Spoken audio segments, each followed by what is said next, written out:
David here with Figboot on Pens, back again with another fountain pen review. I'm excited about what I have to show you today. There are certain new pens which are just that, new pens, more of the same and nothing particularly special.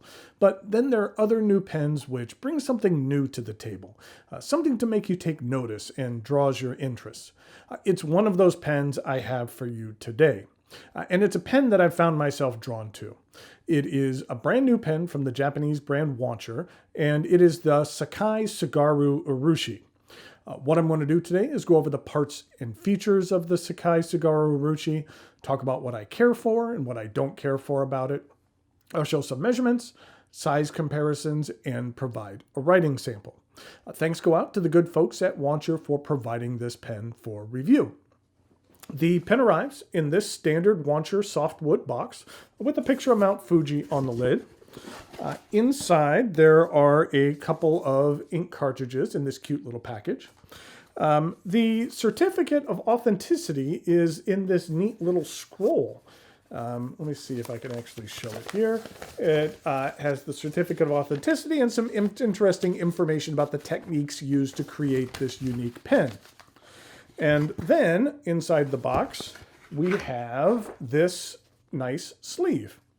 Now, in regard to this pen, there are 4 different models. Each are made from the same color scheme, but the prominent color on each is different.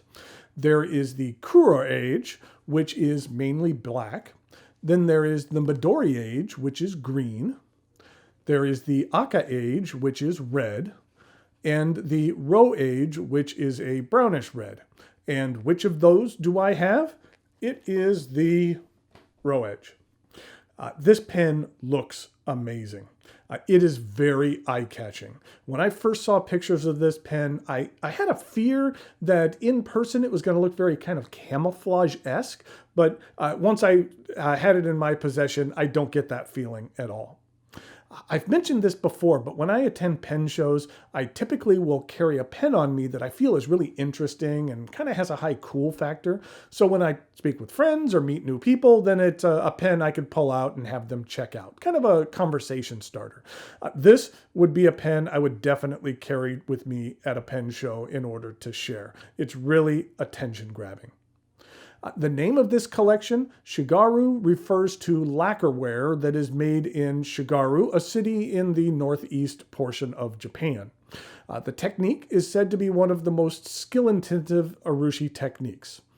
The base of the pen is a sandalwood, and then different layers of colors are applied unevenly, creating peaks of valleys of Urushi.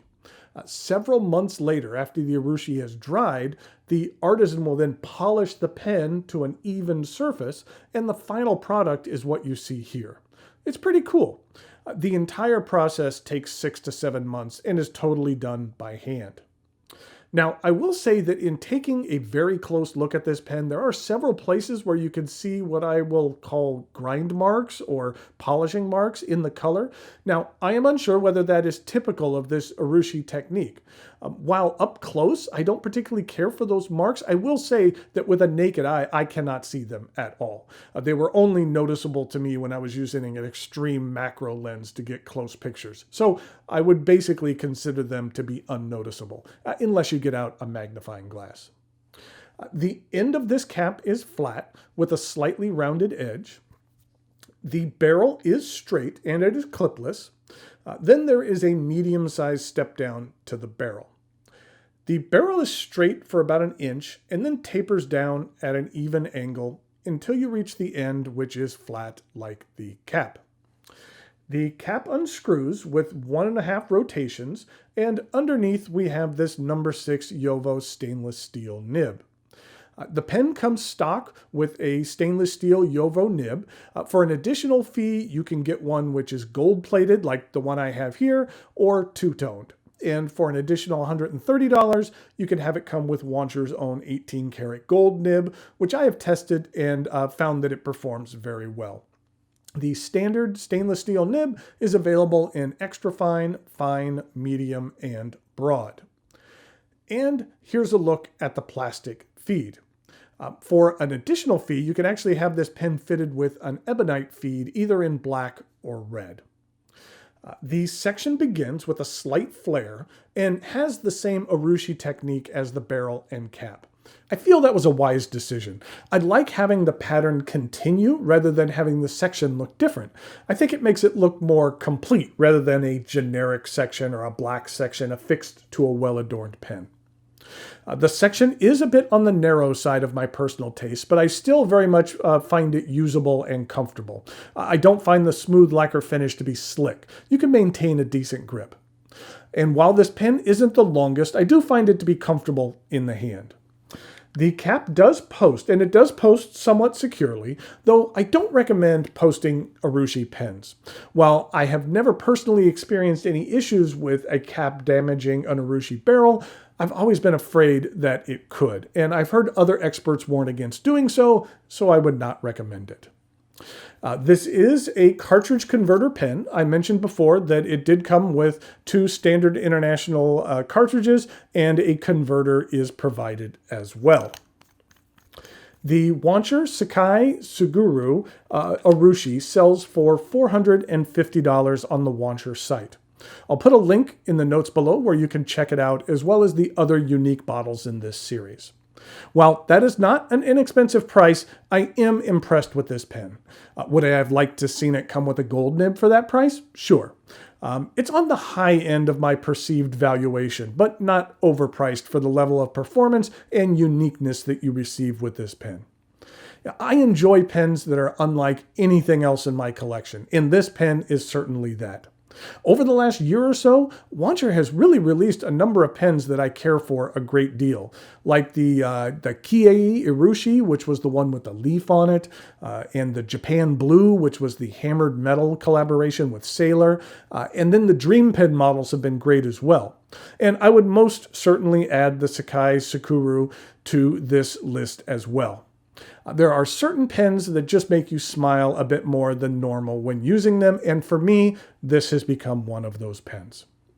Okay, now it is time for some measurements, size comparisons, and a writing sample.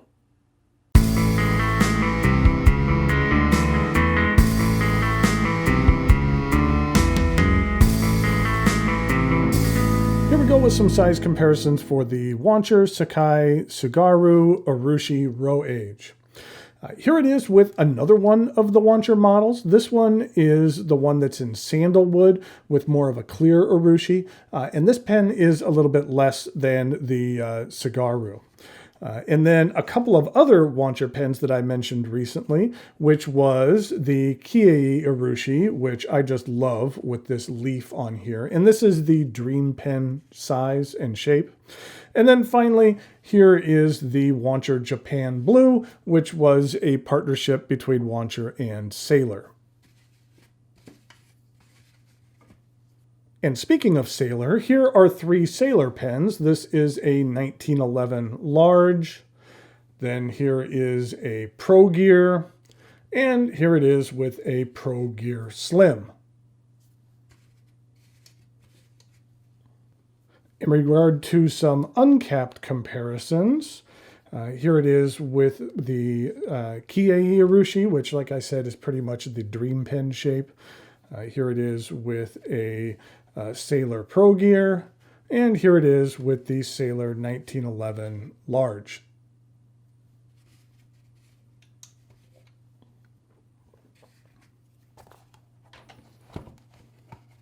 So here we go with the writing sample for the Wancher Sekai, S-E-K-A-I, and then Tsugaru Urushi, and Row Age.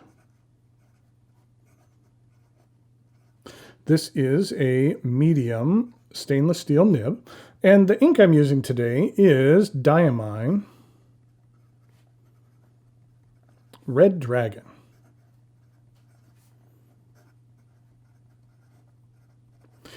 This is one of my favorite darker reds. This is what the ink looks like. It's somewhat similar to Leonardo's Red Passion, And then here it is with Monteverde's Cherry Danish, which was another nice kind of darker red that came out last year. This is what their larger ink bottles look like, Diamines. Their 80 milliliter bottles are very nice and very sturdy, considering the fact that right before this review I dropped this on the floor and it didn't crack whatsoever. So that is a good thing. Okay, let's take a look at the rest of the writing sample.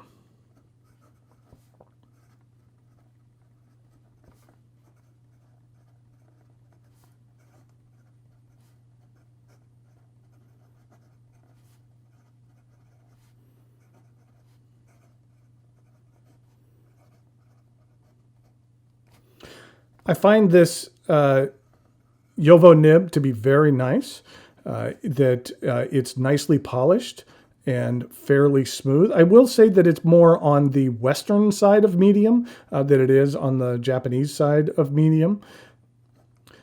You can get a little bit of line variation, not tons out of there. And the ink flow is decent in regard to some reverse writing. I find it to be a little bit sharp, but it gets the job done. And then in regard to some fast writing,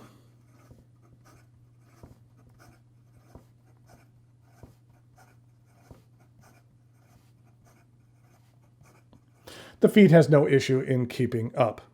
So there we have the Wancher Sekai Tsugaru Urushi Row Age. I think this is a really interesting addition to the Wancher lineup and a pen that's very well worth checking out.